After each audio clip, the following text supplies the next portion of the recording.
Okay, this is a 1982 CX500 Custom. This was a low mileage bike, and it's an 82, and I believe that 82 is the best year out of the batch, and I'll get into that in a little while. I had this bike sitting over in the shed for a long time. When I got it, it was missing a lot of parts.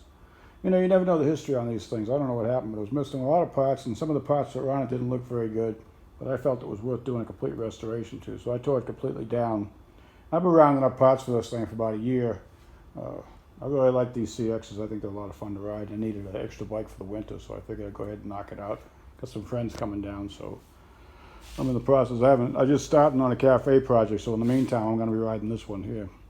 Anyway, like I say, it's an 82. 82, they improved the electrical system on this thing finally and got rid of that old CDI ignition system. Basically, what they did was they used the GL500 ignition system in stator, which is transistorized ignition, pretty much the same thing the Goldwing was using in 1981. So they finally fixed it, but it turns out to be the last year of production for the motorcycle. So those CDIs were a problem. I was working on them when they were new. They were a problem all the way back to then. Basically, it was a dirt bike ignition on the older bikes. And I've converted a lot of those bikes over. I've actually put the whole GL500 electrical systems in a few of them. Then I've used the Ignitex a lot, and then I've used the Ray Sands a couple of times. I've had better luck with the Ignitex than I have the Ray Sands, but that's a personal choice. But I believe all the original equipment, the 81, the original ignition system was the way to go. So anyway, like I said, I had it sitting over in the shed and I was rounding up parts for it, and I finally got everything I needed to build the bike. And I got this place up in Wisconsin, Appleton, Wisconsin, I've been dealing with for years. And they break some really nice bikes up there, and they were breaking an 82 that only had 7,000 miles on. It was a northern bike. And so what I was able to get the complete exhaust system off of those guys. And it's in perfect condition. For the 82, I got the gas tank. I got the side covers. What else did I get from them? I don't know. Then I was able to source a new old stock seat that's sitting on the shelf forever.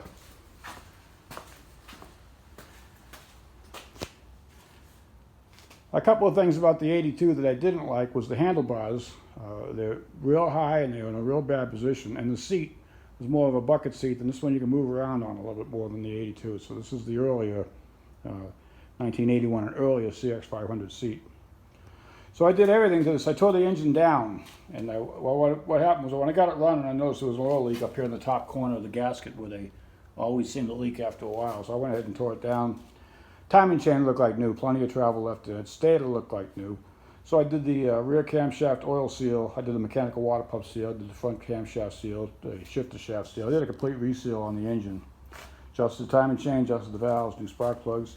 I rejetted the carburetors, new tires. I rebuilt the front caliper, new sintered pads, new master cylinder,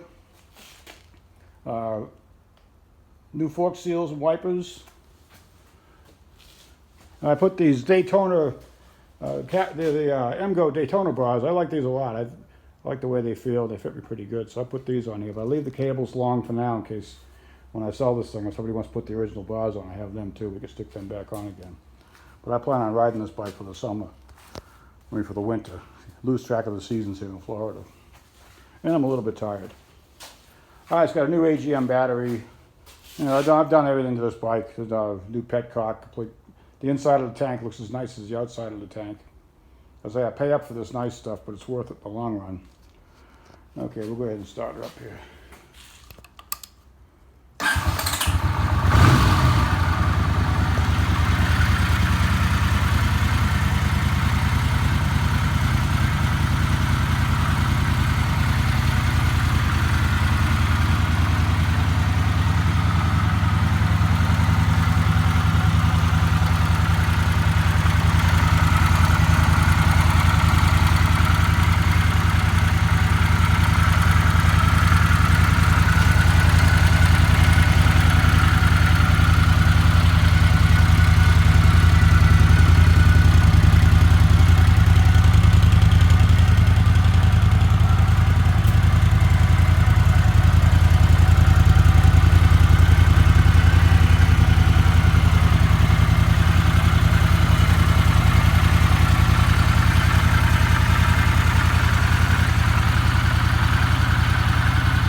Anyway, it runs like they all do when I get done with them. I just got back from the first road test on it, so it's all warmed up, and I couldn't find any bugs in it at all. But I'm going to continue to ride it anyway.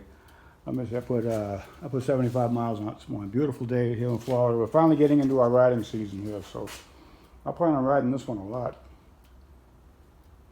Anyway, here's some of the old stuff that came off it. The tank was all right, but had a little bit of paint was a little messed up on the front, and the chrome was bad on the headlight ears. That's another thing. I bought the headlight ears and the front fender and the back fender and the headlight bucket and everything else off those people too. So anyway, it's a beautiful bike and it's fun to ride. It's been a busy winter out here for me. I just knocked out that interstate.